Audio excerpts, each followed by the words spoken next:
பார்வோனுக்கு முன்பாக யோசேப்பு.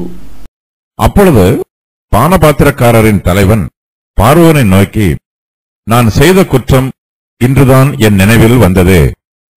பார்வோன் தம்முடைய ஊழியக்காரர் மேல் கடும் கோபம் கொண்டு என்னையும் சுயம்பாகிகளின் தலைவனையும் தலையாரிகளின் அதிபதி வீடாகிய சிறைச்சாலையிலே வைத்திருந்த காலத்தில் நானும் அவனும் ஒரே ராத்திரியிலே வெவ்வேறு பொருள் கொண்ட சொப்பனம் கண்டோம்.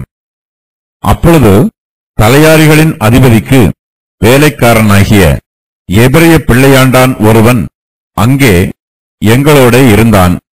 அவனிடத்தில் அவைகளை சொன்னோம். அவன் நாங்கள் கண்ட சொப்பனங்களுக்குரிய வெவ்வேறு அர்த்தத்தின்படியே எங்கள் சொப்பனத்தின் பயனை சொன்னான். அவன் எங்களுக்கு சொல்லிய அர்த்தத்தின்படியே நடந்தது. என்னை திரும்ப என் நிலையிலே நிறுத்தி அவனை தூக்கி போடுவித்தார் என்றான்.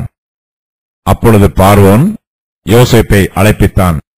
அவனை தீவிரமாய் காவல் கிடங்கிலிருந்து கொண்டு வந்தார்கள். அவன் சவரம் பண்ணிக்கொண்டு வேறு வஸ்திரம் தரித்து பார்வோனிடத்தில் வந்தான். பார்வோன் யோசேப்பை நோக்கி, ஒரு சொப்பனம் கண்டேன், அதன் அர்த்தத்தை சொல்ல ஒருவரும் இல்லை. நீ ஒரு சொப்பனத்தை கேட்டால் அதன் அர்த்தத்தை சொல்லுவாய் என்று உன்னை குறித்து நான் கேள்விப்பட்டேன் என்றான். அப்பொழுது யோசேப்பு பார்வோனுக்கு பிரதியுத்தரமாக, நான் அல்ல, தேவனே பார்வோனுக்கு மங்களமான உத்தரவு அருளிச் செய்வார் என்றான். சிறைச்சாலையில் இருக்கும் யோசேப்பு சொப்பனத்திற்கு அர்த்தம் சொல்லுவார் என்று பார்வோனுக்கு அறிவிக்கப்படுகிறது. யோசேப்பை பற்றிய செய்தியை பானபாத்திரக்காரரின் தலைவன் பார்வோனுக்கு சொல்லுகிறான். யோசேப்பு பானபாத்திரக்காரனிடம் ஏற்கனவே என் காரியத்தை பார்வோனுக்கு அறிவி என்று சொல்லி இருந்தார். ஆனால் பானபாத்திரக்காரரின் தலைவன் யோசேப்பை நினையாமல் அவரை மறந்துவிட்டான். இப்போது பானபாத்திரக்காரனுக்கு யோசேப்பை பற்றி நினைவு வருகிறது. இந்த நினைவு யோசேப்புக்கு உதவி செய்ய வேண்டும் என்பதனாலோ அல்லது யோசேப்பின் மீதுள்ள பிரியத்தினாலோ ஏற்படவில்லை. பானபாத்திரக்காரன் பார்வோனின் கட்டளைக்கு கீழ்ப்படிய வேண்டும். அவன் பார்வோனுக்கு நன்மை செய்து பார்வோனிடத்திலிருந்து நல்ல பெயரை பெற்றுக்கொள்ள வேண்டும். இதற்காகவே பானபாத்திரக்காரன் பார்வோனிடத்தில் யோசேப்பை பற்றி சொல்லுகிறான். யோசேப்பை பற்றி பார்வோனிடத்தில் இதுவரையிலும் சொல்லாதது தான் செய்த குற்றம் என்பதையும் பானபாத்திரக்காரன் அங்கீகரிக்கிறான். நான் செய்த குற்றம் இன்றுதான் என் நினைவில் வந்தது என்று பானபாத்திரக்காரன் பார்வோனுக்கு சொல்லுகிறான். பார்வோன் பானபாத்திரக்காரரின் தலைவன் மேலும் சுயம்பாகிகளின் தலைவன் மேலும் கடும் கோபம் கொண்டு அவர்கள் இருவரையும் தலையாரிகளின் அதிபதிகளின் வீடாகிய சிறைச்சாலையில் வைத்திருந்தான். யோசேப்பை மறந்தது பானபாத்திரக்காரனின் தலைவனுடைய குற்றம். தேவனுடைய வேளையில் அவன் அதை நினைவு கூறுகிறான். அவன் மறந்ததும் அவன் நினைவு கூறுவதும் தேவனுடைய தெய்வீக பராமரிப்பாய் இருக்கிறது. அப்போது அதே சிறைச்சாலையில் யோசேப்பும் வைக்கப்பட்டிருந்தார். அவர்கள் சிறைச்சாலையில் இருந்த காலத்தில் பார்வோனின் பிரதானிகள் இருவரும் ஒரே ராத்திரியிலே வெவ்வேறு பொருள் கொண்ட சொப்பனம் கண்டார்கள். சிறைச்சாலையிலே தாங்கள் கண்ட சொப்பனத்திற்கு அர்த்தம் சொல்லுவதற்கு ஒருவரும் இல்லை என்று நினைத்து அவர்கள் இருவரும் கலக்கத்தோடு இருந்தார்கள். அப்போது யோசேப்பு அவர்களை விசாரித்து அவர்கள் கண்ட சொப்பனங்களுக்கு அர்த்தத்தை சொன்னார். பானபாத்திரக்காரரின் தலைவன் பார்வோனுக்கு சிறைச்சாலையில் நடைபெற்ற சம்பவங்களை நினைவு கூர்ந்து சொல்லுகிறான். அவன் பார்வோனை நோக்கி, அப்பொழுது தலையாரிகளின் அதிபதிக்கு வேலைக்காரனாகிய எபிரெய பிள்ளையாண்டான் ஒருவன் அங்கே எங்களோட இருந்தான். அவனிடத்தில் அவைகளை சொன்னோம். அவன் நாங்கள் கண்ட சொப்பனங்களுக்கு உரிய வெவ்வேறு அர்த்தத்தின்படியே எங்கள் சொப்பனத்தின் பயனை சொன்னான். அவன் எங்களுக்கு சொல்லிய அர்த்தத்தின்படியே நடந்தது. என்னை திரும்ப என் நிலையில் நிறுத்தி அவனை தூக்கி போடுவித்தார் என்று சொல்லுகிறான். அப்பொழுது பார்வோன் யோசேப்பை அழைப்பிக்கிறார். இந்த வேளையே பார்வோனும் யோசேப்பும் சந்திப்பதற்கு கர்த்தருக்கு ஏற்ற வேளையாய் இருக்கிறது. கர்த்தருடைய வேலை எப்போதுமே அவருடைய ஜனத்திற்கு ஆசீர்வாதத்தை கொடுக்கும் வேளையாய் இருக்கும். அதுவே அவர்களுக்கு நன்மை உண்டாகும் வேளையாய் இருக்கும். பாலஸ்தீன தேசத்திலும் மேலும் சில கிழக்கு தேசங்களிலும் சவரம் பண்ணி கொள்ளுதல் தவறான பழக்கமாகும். ஆனால் எகிப்தியர் நீளமான தாடி வளர்ப்பதில்லை. யோசேப்பு எந்த சூழ்நிலையில் இருக்கிறாரோ அதற்கு தகுந்தபடி அவர் தன்னை மாற்றிக்கொள்கிறார். பார்வோன் தன்னை ஏற்றுக்கொள்ள வேண்டும் என்பதற்காக என்னென்ன செய்ய வேண்டுமோ அவை எல்லாவற்றையும் யோசேப்பு செய்கிறார். எபிரேயர்கள் துக்கம் அனுசரிக்கும் போது சவரம் பண்ணி கொள்வார்கள். ஆனால் எகிப்தியரோ துக்க காலத்தில் சவரம் பண்ணாமல் தாடி வளர்ப்பார்கள். பானபாத்திரக்காரரின் தலைவன் சிறைச்சாலையிலிருந்து விடுவிக்கப்பட்ட அன்றே யோசேப்பை பற்றி பார்வோனிடத்தில் சொல்லவில்லை. அவன் யோசேப்பை மறந்துவிட்டான். ஒருவேளை பானபாத்திரக்காரன் யோசேப்பை மறக்காமல் அப்போதே அவரை பற்றி பார்வோனிடத்தில் சொல்லியிருந்தால் பார்வோன் பானபாத்திரக்காரரின் வார்த்தைகளை கேட்டு யோசேப்பை விடுதலை செய்திருப்பான். யோசேப்பு அப்போது சிறைச்சாலையில் இருந்து விடுதலை பெற வேண்டும் என்பது கர்த்தருடைய சித்தம் அல்ல.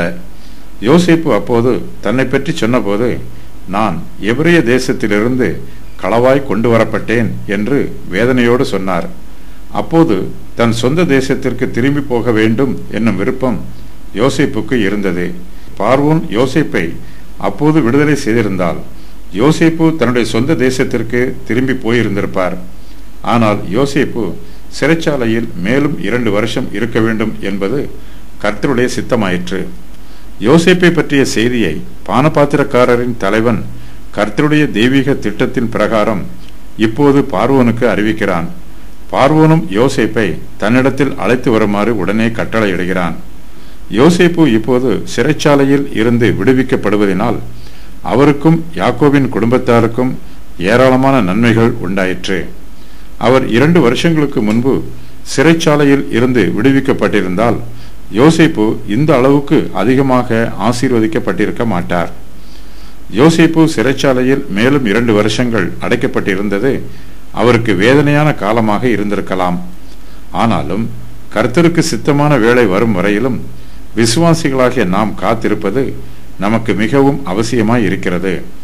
கர்த்தருக்காகவும் அவருக்கு சித்தமான வேலைக்காகவும் காத்திருக்கிறவர்கள் புது பலன் அடைவார்கள்.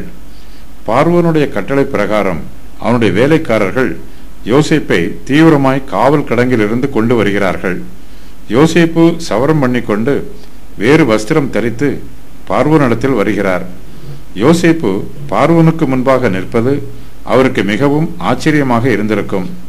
கர்த்தர் தம்முடைய பிள்ளைகளுக்கு அதிசயமான காரியங்களையும் ஆச்சரியமான காரியங்களையும் நடப்பிக்கிறவர். புதிய ஏற்பாட்டு காலத்தில் கர்த்தர் பேதுருவையும் இதுபோல ஆச்சரியமாய் வழிநடத்தினார்.